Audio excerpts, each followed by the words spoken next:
for having us tonight, Heather and Steve. We're really glad to be here, and thanks to everyone who's joining us tonight. I have a quick question before we start, and that is, can you guys, like with the hand raise in the chat, how many of you have been to the Vic, or maybe more importantly, when you were students here, how many of you came to the Vic? I'm just curious. We won't worry about that. But anyway, really glad to be here tonight. I'm Martha Vandervoort, and I'm the program coordinator here at the Vic, and delighted to have this job. I feel lucky every day when I walk in the door. Those of you who have been here know how beautiful the facility is, and it's really a pleasure to be able to work in this environment every day. I lived here in the Adirondacks in the mid-2000s. My husband worked at the college when the college still had deans. He was the dean of forestry, so some of you may have studied with him. And then we left in 2010 and came back in 2017. And much to my delight, there was a position open here, and I've been the program coordinator now for about 3 years. And I love what I do, and as I said, I'm grateful to be here on a daily basis. When I'm not at work, I'm preferring to be outside, often on our trails, in all seasons. I'm a passionate baker. I love to read, and just really enjoy being outside. My name's Tyler Dezago. I am the Facilities and Trails Coordinator here at the Vic. I graduated from Paul Smith's, as Heather said, in 2018 with a degree in ecological restoration, and decided that the Adirondacks just really had my heart, and decided to stay here, and worked around doing odd jobs here and there. And when a position opened up at the Vic, I took that same opportunity, and yeah, I love to come to work every day.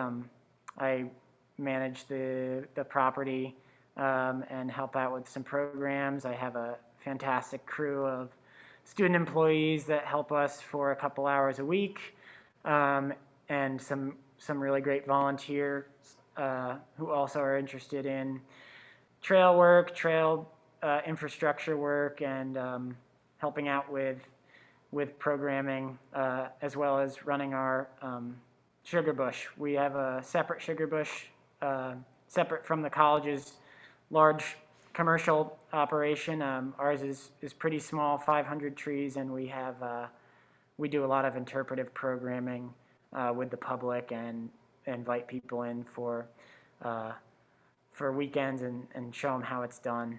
I'm a musician. I love to get out and mountain bike and hike and paddle and ski. When I was at Paul Smith's, I was part of the canoe team, the snowshoe team, the cross-country team. So I love to be active in the park, and working at the Vic lets me do that every day. Oh, gotta click down here. So we thought we'd start with just a really brief history of the Vic. For those of you who don't know, the property was leased from the college by the state of New York and operated from 1989 to 2010. And before I go into this, I just want to do a shout out / honor to the native people who lived here many years ago. This was a traditional medicine gathering ground, and lots of, there were summer and fall hunting forays that were conducted on the Vic property. So I just wanted to honor that tonight. The state was looking for a piece of property that provided good access to the iconic habitats that exist in the Adirondacks. And without being too cynical about it, the state also was looking for some good, the Adirondack Park Agency was looking for a bit of good press. When the agency opened in the 70s, the park suddenly, in air quotes, people who lived here for generations were suddenly being required to conduct their lives a bit differently in terms of permitting and what they were allowed and not allowed to do inside the park. And so APA needed needed a little boost, I think, in the public relations field. And so, but in addition to that, they really were genuine about building an interpretation center that would allow people to come to the park in an easy and experience the park in all of its beauty in a really accessible way. And there were about 4 sites that I think were finalists, and the Paul Smith Vic was chosen because of the exceptional access to these iconic Adirondack habitats. We have really gentle terrain. The trail system, for those of you who have been here, you know it's just fantastic. While the state was here, they had a very robust K through 12 educational program. Many people, we have so many visitors who came here when they were in grade 3, and they're coming back with their children who are also in grade school and showing them around. We talked to so many folks who have fond memories of coming to the Vic as a youngster. Tyler mentioned we have a really robust volunteer corps. This was particularly true during the period when the state was operating the facility. There were about 5 full-time educators here, and then many of the volunteers were also involved in executing the interpretive programming for kids primarily, all of which involved time outside. In 1993, the Paul Smith Vic built the first native species butterfly house in the United States. And we looked to our neighbors to the north for help. I don't know if anyone's been to Montreal to the Biodome or the Insectorium, but people there, experts there, provided guidance and helped us set up what remains today one of the most popular sites at the Vic. We have thousands and thousands of visitors who come through the butterfly house every summer, where we raise only native species from egg to adult, and we're part of a national monarch tagging program, which is really fun. We put little stickers on the monarch butterflies, and some of those are captured in their migration route to Mexico or on their wintering site. But in 2010, the state indicated that they were going to pull out. They were no longer going to fund the Vic, and Paul Smith College picked up the mantle, and in January of 2011 began to operate the facility directly from the college. There is, I'll mention, many of you may know, there is a second Vic, a visitor interpretive center in Newcomb in the central part of the park. When the state pulled out again in 2010 there, SUNY ESF picked up that facility, and it's now called the Adirondack Interpretive Center, or AIC. So what is the Vic today? And our mission is to connect outdoor recreation, experiential education, and the arts. Naturally, of course, and that's very much in keeping with Paul Smith College. As Smitty's, you all know that. And we are able to realize our mission largely through our trail system and through all of the great programming that we're able to run out of the facility. And as Martha mentioned, I mean, our trail system is some of the core of what our visitors come here for. The entire property is 3,000 acres. We have over 25 miles of really nice, gentle, well-maintained trails, and a few ankle twister trails out there for the ambitious. We have 5 lean-tos, 3 of which we rent out in the summer for campers. We have privies around the property. We have boardwalks, bridges, like high walks, tons of trail infrastructure. And as Martha mentioned, we have these 7 really unique habitats, all of which are really accessible for you to take a short walk and get down into the marsh or out into the bog, or start to go up into some northern hardwoods or whatever it may be. You can walk, you can run, you can wheel a stroller, and that's the real goal, is just making the Adirondacks and the environments that we have, the Adirondack ecosystems here, truly accessible.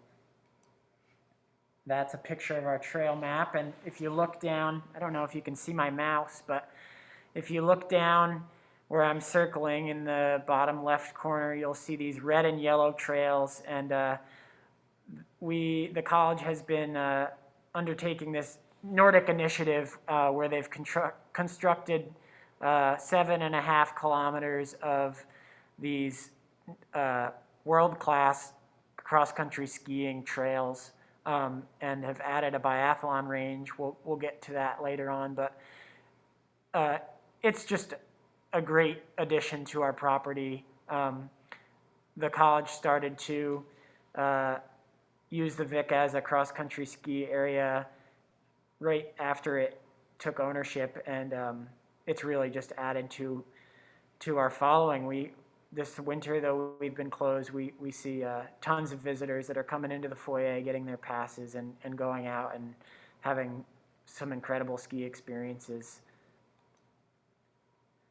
So the trails, we kind of classify them as two types, the 3-season trails and the winter trails. And like we had been saying, it's all about accessibility, and we see families. You guys may recognize that's Courtney Bringley, faculty at the college. Other families, we have birders. Some of you probably been out hiking, maybe been to our trail run series, or seen the awesome plein air festival happen here at the Vic, where painters from all over the country come and get out and set up their easels and start working. It's truly an inspirational place to create art and become motivated. And then we classify it as our winter trails as well. And I mentioned we have snowshoers, we have classic skiers, we have skate skiers now.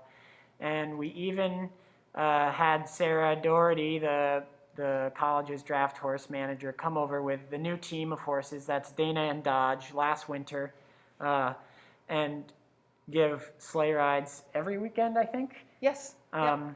And man, they just filled up. I mean, why wouldn't you want to take a nice ride through the winter Vic trails with some Paul Smith's College horses and Teamster pulling you along? I will mention that we do require a trail pass. We groom almost every day, and go to our website for more information on that. And I will say again that we've partnered with USA Biathlon and USA Nordic. In a previous Smitty talk, I'm sure that John Morgan has told you about the partnership that we've entered. It is truly spectacular to give students the opportunity to hop on the Vic trails, and student athletes can train and study at the same time. So that's been a huge feat for the Vic and the college, and we're really excited to see that the Vic is no longer the best kept secret of the Adirondacks. The skiing is for everyone, and we just love to see them out there. So the facility itself is also wonderful. As I said, I think Tyler and I both count our lucky stars every morning when we walk in here. But inside, we're sitting in the great room right now, which you can't see while we're watching our slideshow, but it's a beautiful space that people tend to come in here, and in a non-COVID year, they drop all their snow gear here and put their cross-country boots on and just take a minute to get themselves organized before heading out on the trail. We have lots of people who come in to watch the birds. We've got bird feeders right outside our windows, or they might just look at Heron Marsh, there's a beautiful view of that from the great room. We have 2 art galleries in the Vic now. The Heron Marsh Gallery, which some of you may know it as the Sun Space, and then the great room wall also serves as an art gallery. We hang about 4 to 6 art shows per year, and we work with regional and local artists, and we've had some really spectacular art in the facility, which has been great for us, for all our visitors, and for our local artists and regional artists. We have an exhibit space that currently has some very good information about general Adirondack geology, ecology. If you have the time and you can't keep, if you can actually stay inside and get through all the exhibit material, it's really informative. Right now we're using it as our rental room, and that's because the because the doors are closed. But anyway, we also have a 150-seat theater, which we've had shown films in there. We've had lectures. We've done sponsored improv theater, so it gets used for all kinds of things. I mentioned the Butterfly House, very, very popular. We have a great classroom that easily seats 35. It's got a projector, blackboard, that's busy. It's used for training. Lots of folks come in and use that for a training room as well. For example, our rangers have come in and done wilderness training in there. And then we have a lovely outdoor amphitheater that if we're looking at another COVID summer, we'll be using that more this summer. It's a great outdoor space. It's called the Whispering Pines, and it's in a white pine grove, and you're right there on Heron Marsh, and there's just a very nice amphitheater there.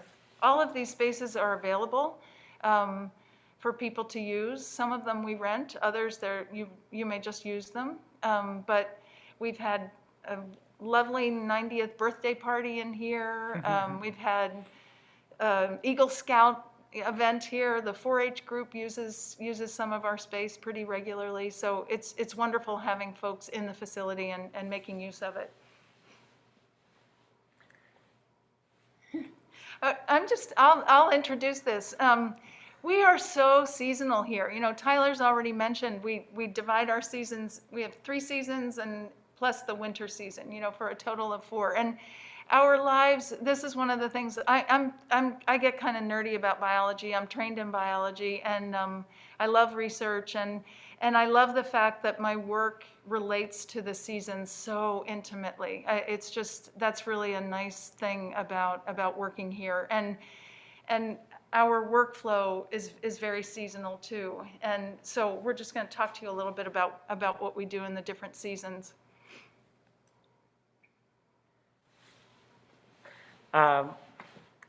We decided to just start with winter because we're in the thick of it, and it is the longest season here. So as many of you probably experienced, there are 3 seasons: summer, mud, winter, and then mud again.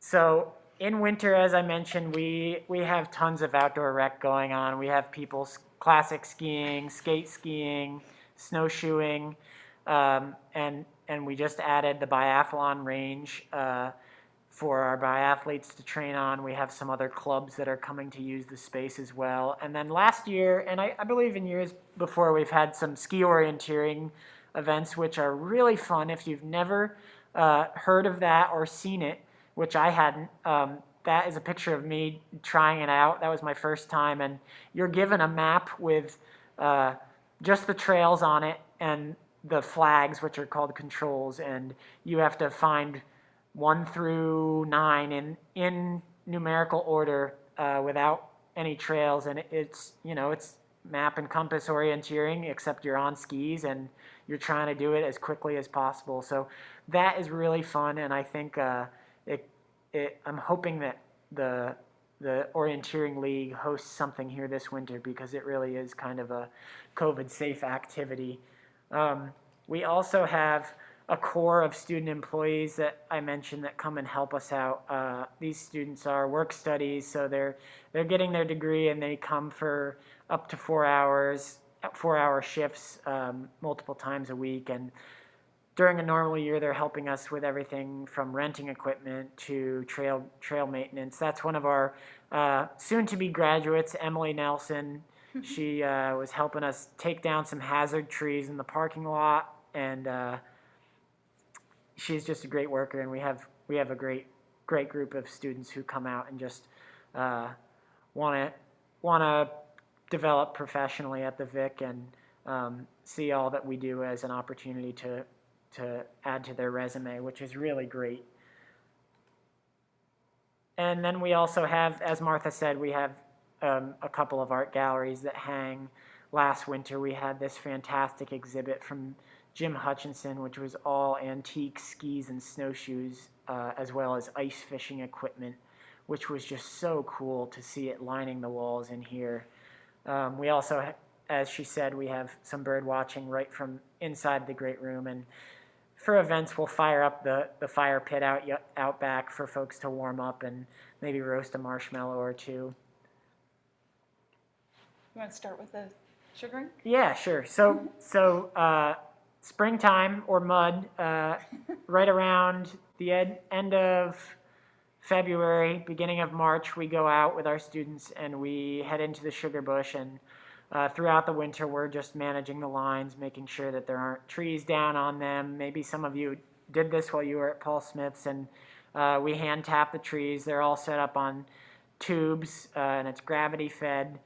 So that takes a lot of time. And once it's all up and running, we just are watching the weather for those freeze-thaw cycles. And about towards the end of March, we host 2 New York State Maple Weekends, including a pancake breakfast. And it's so fun. We have visitors that come and they bring their skis, they eat some breakfast, they go out for a ski, they tour the sugar shack. We also have an Adopt a Maple program where you can help support the operation we have going on here and adopt your own tree. You'll get some maple syrup in exchange. And then we also have been doing some Tap a Tree Day programs where folks come out and we tap some trees in the parking lot with buckets, and we do some interpretive education and show them how it's done. In addition, in April, usually in April, we offer several programs. Summertime, we offer programs throughout the year. The summer is the heaviest program period, but we love to take advantage of all these great things that happen in spring. Like the spring ephemerals come up, including some things like ramps and some other edibles that we have a great partner at Cornell Cooperative Extension who runs these wonderful wild edibles walks. She'll teach you how to cook the stuff that you can harvest. And then every year the Sam Fest now, which I think is in its 7th or 8th year, this is something that Kurt Steger and Leanne Sporn developed on campus. And the students and any faculty or any community member who wants to walks over from the campus, and then there's a full day of art and music, just like it says. It's a really wonderful event, and regrettably, we were not able to hold it last year. We're thinking about trying to talk Kurt and Leanne into doing something virtual this year so that we can continue it. For those of you who are at all inclined to being out of doors, when you were here at Paul Smith's, you may have heard about this incredible phenomenon of the spotted salamanders migrating in the springtime. And it always occurs on wet nights. It's usually really cold, the weather's miserable, but it doesn't make a lick of difference because it's so wonderful to see these just spectacular creatures. They're trying to cross the road. They live in a solitary fashion, except for this few nights of the year in the springtime when they get together to breed. And we do interpretive programming around that as well.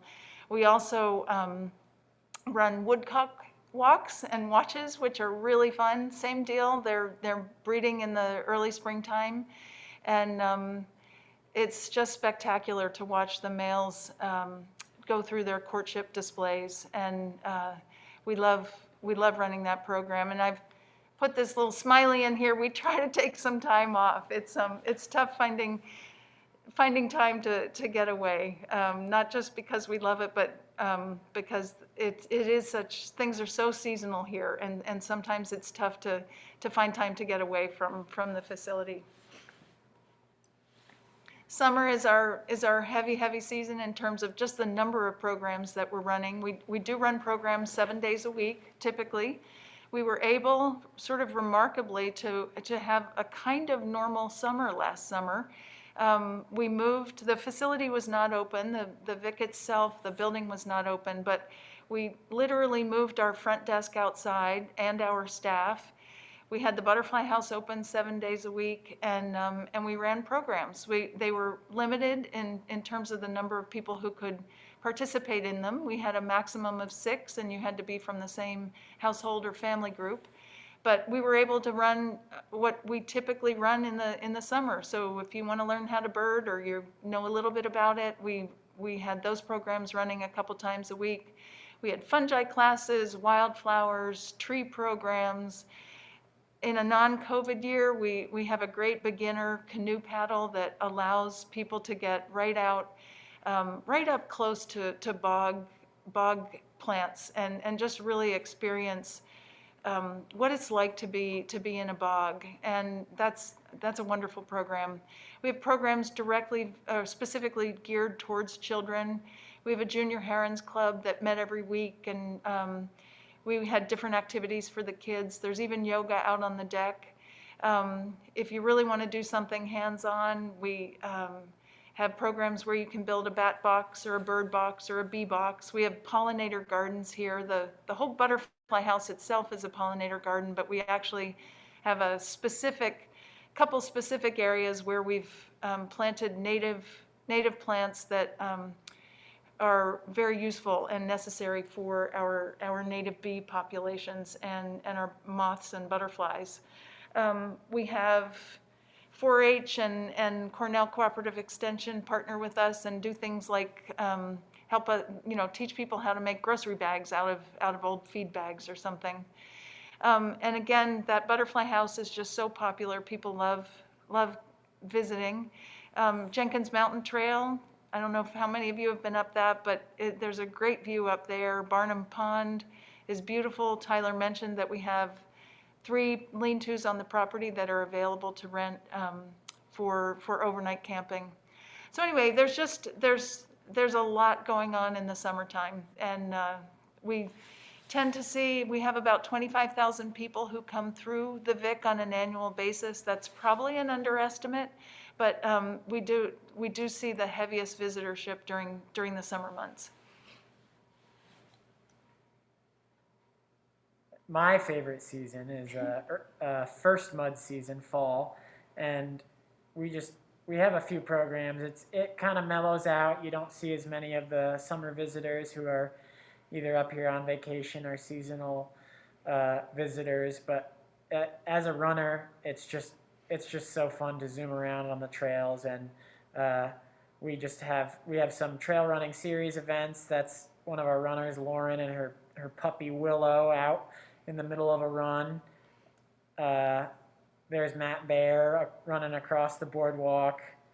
So that's my favorite thing to program in the fall. We also have the favorite homesteading festival. If you haven't heard of this or been to this before, check it out. Check it out on our website. Check it out on YouTube. It is an incredible festival that we just showcase homesteading skills, and we have local folks that come and show us what their profession is. And that man's doing some blacksmithing over there. We have the woodsman team doing some cutting demonstrations. Our own staff doing some of those box building workshops and talking about symbiosis between bats or bluebirds and your property.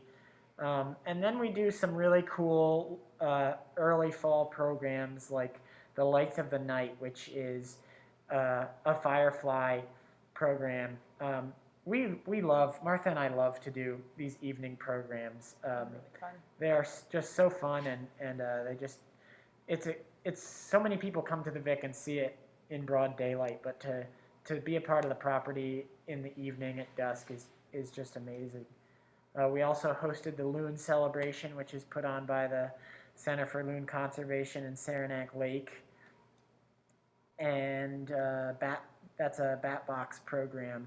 Some kids that got to learn how to put together a bat box. So fall, it's kind of a mellow time, but it sure is fun. We pack it with programs as best we can. And that's all. You can keep up with all the programs that we do. We usually produce a program calendar, whether it be in physical form or virtual form.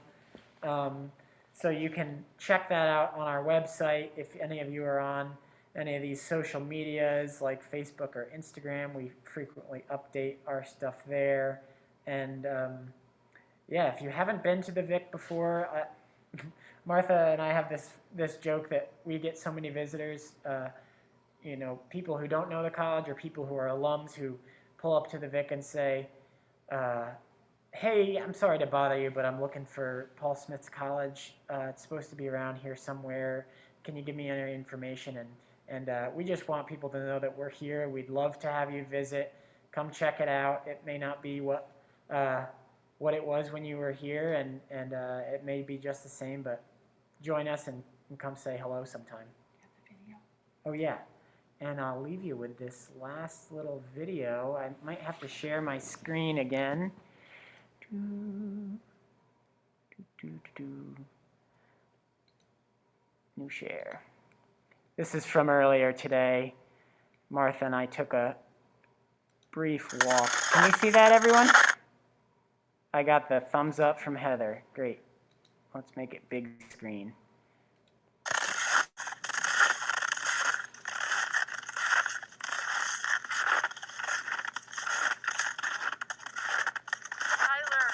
Hey, Martha. Oh my gosh. Here we are catching the last light over Heron Marsh. We just got out for a snowshoe and escaped the Vic building for a little bit. Can you think of a better way to end your workday? We're so lucky. Yeah, we really are. We hope you guys come out and enjoy the view. The snow has been fantastic, and the skiing and snowshoeing has just been marvelous.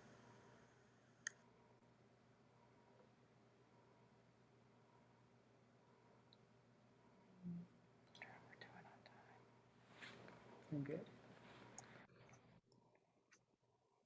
And we would love to take any questions you guys have.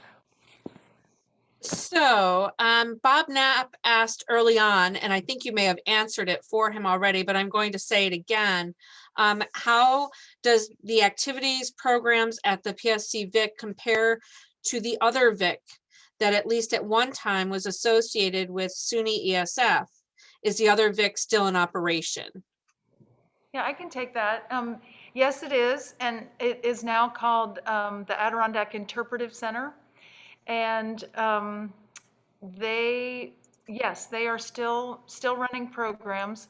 They have been able, their staffing situation is quite different than ours, and part of that is a function of being part of a public institution, but they have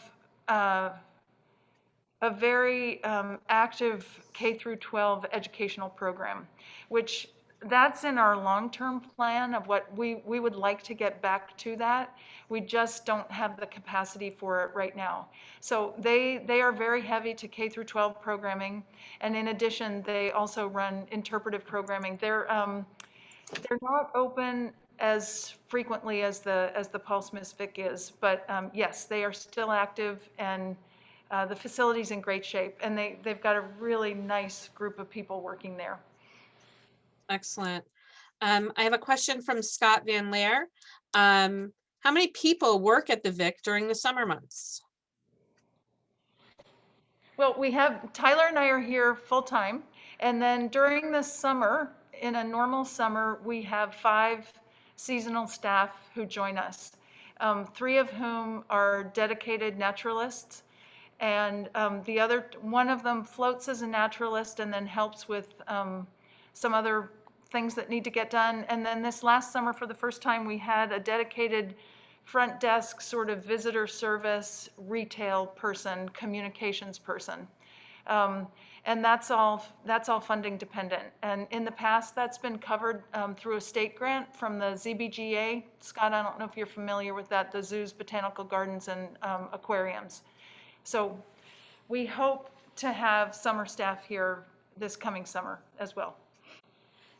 Another question, is the aggressive forest management program complete? I think that what this person might be referring to is we had the microenterprise crew from the Paul Smith's, from the forestry department come, and they were a crew of around 5 students who marked and coordinated, they marked, cut, and coordinated to market quite a bit of timber on the property right along the Route 30 corridor. And it definitely came as a surprise to many visitors. Since then, the cutting has finished in that area. They've helped us develop our ski trail and make that area navigable with a large piece of grooming equipment, and have helped mitigate quite a bit of hazard trees and provide wildlife habitat for deer browse and cavity nesting birds. So it was a great opportunity to have students right here showcasing what they can do. Excellent, thank you. What kind of invasive species do you see on the property? Fortunately, very little. Last summer, we partnered with the Adirondack Invasive Plant Species Program with TNC, and their educator who works with that program came over and was touring the Vic. She did not see any aquatic invasives at all. It was not, she was careful to say that it was not an absolutely thorough review. She did not have time for that, but she did not see any. The graduate students, the first class of graduate students who started last summer at Paul Smith's have been working in the Sylvie plot on the sort of the central southern part of the property. And we do have an invasive honeysuckle there, but it's not bad. So my goal for the summer actually is to take care of that on the Sylvie plot. But to our knowledge right now, we are I'm knocking on wood, we do not have a real issue with invasives right now. That's wonderful. Can you share your vision for improved facilities and trails for our disabled folks?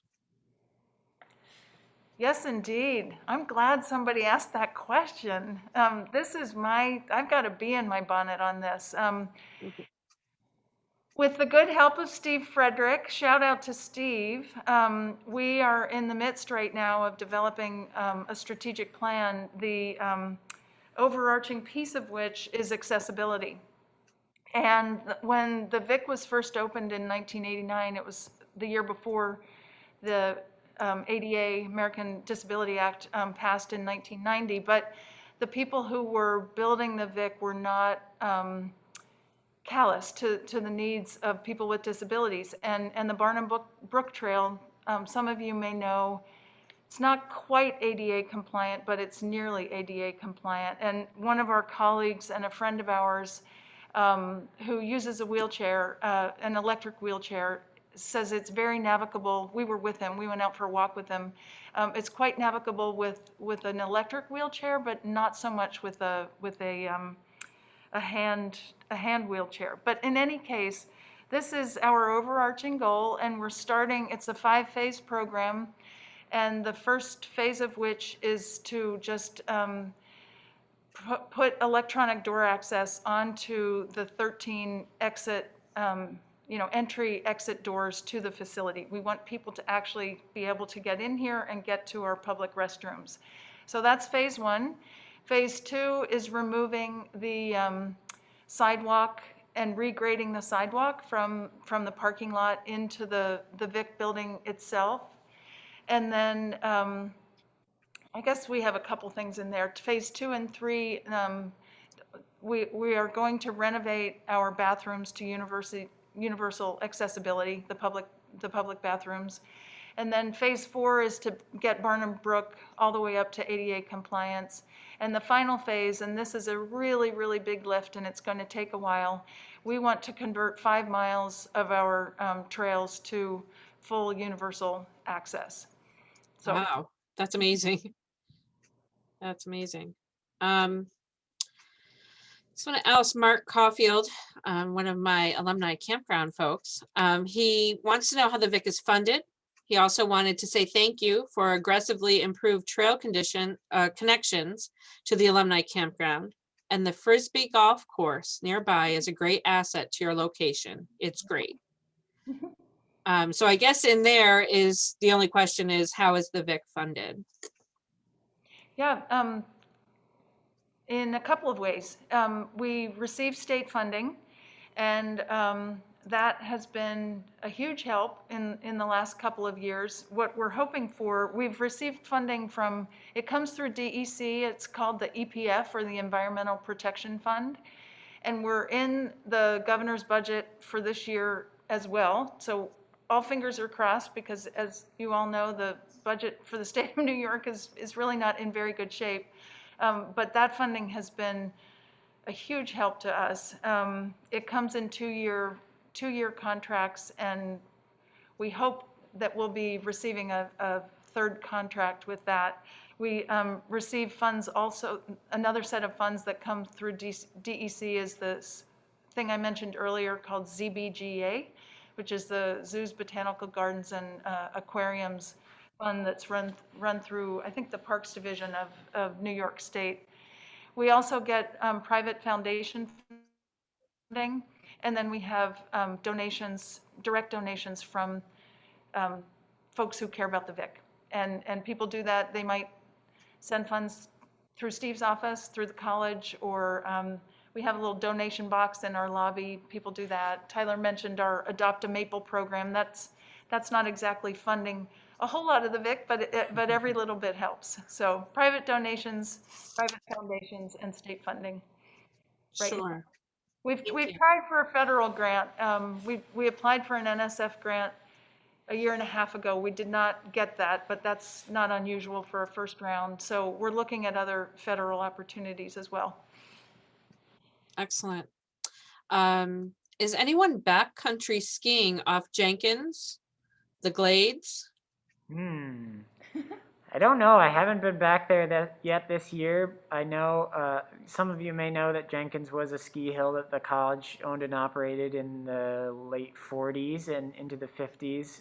It's since grown in. I've done some bushwhacking up there, and I've actually found the tow line and the machinery that they use to tow people up, which is really cool. And I've definitely eyed some of some large open mature trees just below the summit that would be really fun to ski, but I haven't been up there yet this year. I'll have to check that out. Okay. And is there a complete inventory of the facility components, and has a maintenance management program been developed? I think that's kind of a two-part question. At least the way I look at it is we have kind of two facilities, which is the trail system and the trail infrastructure. And Martha highlighted some of that. A big part of that in the future is in the way of accessibility. Another part of that is focused on skiing and making it more pleasable for a skier. There are a few locations that can be kind of scary since these trails weren't built for skiing. But with 6 months of winter, it's like, why not develop it and make it as great as it can be? In terms of the facility, Paul Smith has a partnership with Sodexo that handles a lot of our facilities maintenance, and yes, there is a plan with that they've been working on. Yeah, we have a pretty extensive capital projects list sketched out for the Vic. And not to get too far into the weeds, but Tyler mentioned Sodexo, and we have a new director of Sodexo who loves the Vic and is really giving us a hand and helping us with that. So I'm super excited about having him here. Yep. Great. There was a couple of things that came up, or that I thought of during your talk. You mentioned SamFest and Homesteading Festival. I just want to say to the alums that have been to those events or have been to other events that happen in conjunction. SamFest typically happens, this is in non-COVID times, SamFest and our Sugar Bush breakfast happened the same day. Kurt Steger contacted me year one. He said, what do you think? And I said, I'll advertise yours if you advertise mine. And it worked. So you go and have breakfast in the woods with 800 of your closest friends and family members, and then go over to the Vic for SamFest. And it's been a great thing for us again, in non-COVID years. Paul Smiths will not be hosting the Sugar Bush Breakfast this year. We just can't possibly do that. I hope that Samfest can happen in some way. That would be wonderful. And then with regard to the homesteading festival, the first year that happened, we did it the same weekend as our family homecoming weekend on campus. So that's parents' weekend traditionally for our students. But then we turned it into homecoming and invited alumni. And then when the homesteading festival started, it just all made sense that it should all go together. And it worked really well. It's a very active weekend. I feel like we're all stretched a little thin, but it's really worth it. So hopefully we'll be able to get back to that this coming year, maybe this fall, who knows? But I'm not seeing any more questions come through right now, but I just wanted to put a little plug in for Sugar Bush and Samfest happening together, homesteading and family homecoming happening together in the fall. Are there any more questions, comments, anything else you all want to share? I would About just the like Vic? to share that today is Martha's birthday. I don't know if anyone has the ability to unmute themselves and say happy birthday to Martha, but Happy birthday, Martha. Happy Thank birthday, you. Martha. Nobody else can unmute. I'm sorry, it's just us. we won't. We won't sing. Well, Tyler, you could probably sing. No, that's okay. Okay, folks. Well, thank you. Oh, Peggy Lynn says happy birthday. Thank you. She could sing for you. Yeah. Hi, Peggy. Ron Perlick says cheers and happy birthday. And I bet you he's really disappointed we're not having Sugar Bush. I just broke the news to him. Sorry, Ron. He usually rides his motorcycle up here. Oh man. It's amazing. Pan Nobles, Amy Harridan, who happens to be an alum and the parent of a current student, married to an alum. Oh gosh. Very cool. Jonathan Spaeth, Pam Nobles. Okay, wait. I've got both things open. Oh, your sunset video made us wish we were with you. Yeah, that video was perfect. Well, we do have contactless ski and snowshoe rentals. If any of you want to come up and take a walk or a ski, you just have to call a day in advance, and we'll get in touch with you. Those are available on weekends and actually holiday periods. So starting this Friday till the 21st, we'll be offering that service. I had another question come through. Will you be making and selling syrup this year? We're still not sure about that. The college's main Sugar Bush will be making syrup, but we're not sure if we will be able to get enough help from the students to do that this year. Okay, all right. Another plug, if you would you want to give us the phone number they can call a day in advance? Yeah, that's 518-327-6241. Excellent. And, we're not always at the front desk. Actually, we're rarely at the front desk. So leave us a message, and we'll give you a call back within a day. We are not there during holiday periods, we're there on Monday and Tuesday, but during a normal time, our weekend is Monday, Tuesday. So. Okay. Is there a friends organization? Just came through. Yes, there is.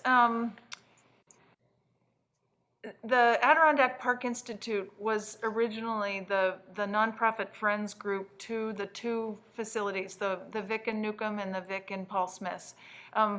They continue to support, actually now all of their support is going to the Butterfly House, which is appropriate. They were very involved, intimately involved in the development of the Butterfly House. And we suggested to them 2 years ago that maybe they wanted to put all of their support directly into the Butterfly House. And that works for them and it works for us. So we get a grant from them every summer to help support the Butterfly House manager and everything related to what we're doing in the Butterfly House.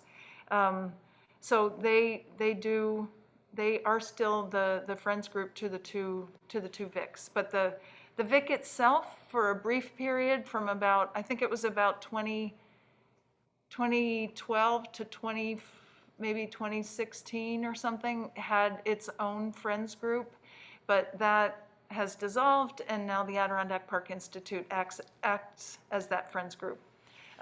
Many people make direct donations to us, and those all get run through the college, but they go to support the VIC. Okay. Well, this has been a great presentation. I thank you both so much, and Martha, especially for giving up your birthday. But it's obvious that you both love your job.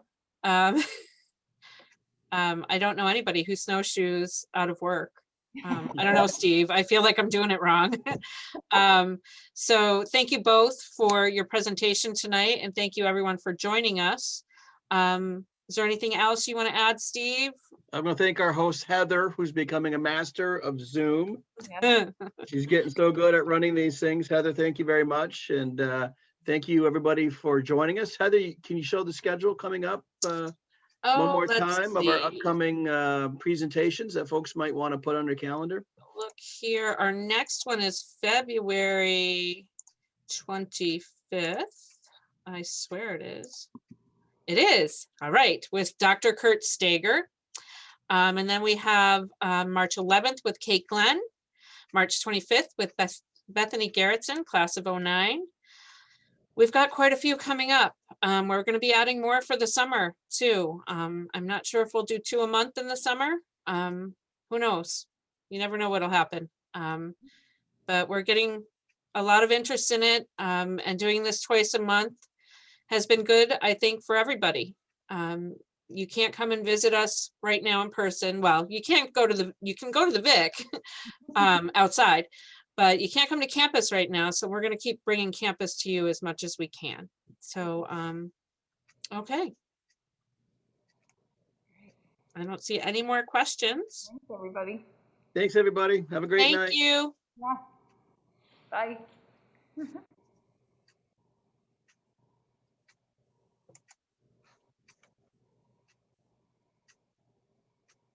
I love seeing the names that are on here, Steve.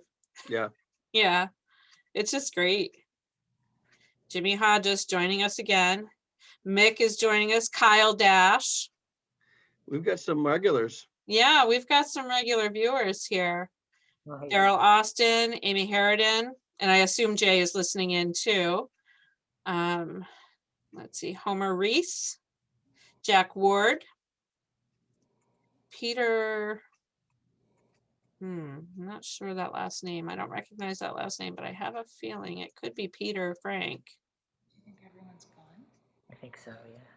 We've got about 8 people left on. They can still hear us. So if they have questions, I hope they'll send them to me, but I'm not seeing any coming through. Martha and Tyler, that was an awesome PowerPoint presentation, by the way. That was great. excellent. It really was. Good, we're glad. I suppose you guys want to get going home for the night. It's getting late, so Yes, please. yes. Heather's back in the office, and Yeah. Oh, wait, somebody's saying something. Thank you all so much. there You're you go. welcome. Yeah. Thanks Thank for you all. coming. Thanks so much for joining us, Amy. I'm gonna take that ride down Jones Pond Road just for you. Might be tomorrow, you never know. Steve, I might be late for work. I take that road every day, twice a day. I know, I almost asked you to take pictures. When Amy Gorgeous. and Jay come over from Burlington, they drive that road to get to That is campus. Probably one of the most beautiful drives is Yeah. that Jones Pond Road. Yep, she says, just as you first start to see Jones Pond, it just, Yep. yep, Gorgeous. yeah, so. All right. Thanks, guys. All right, you, thank guys. you both. Thank Have you. a good night. Travel safe.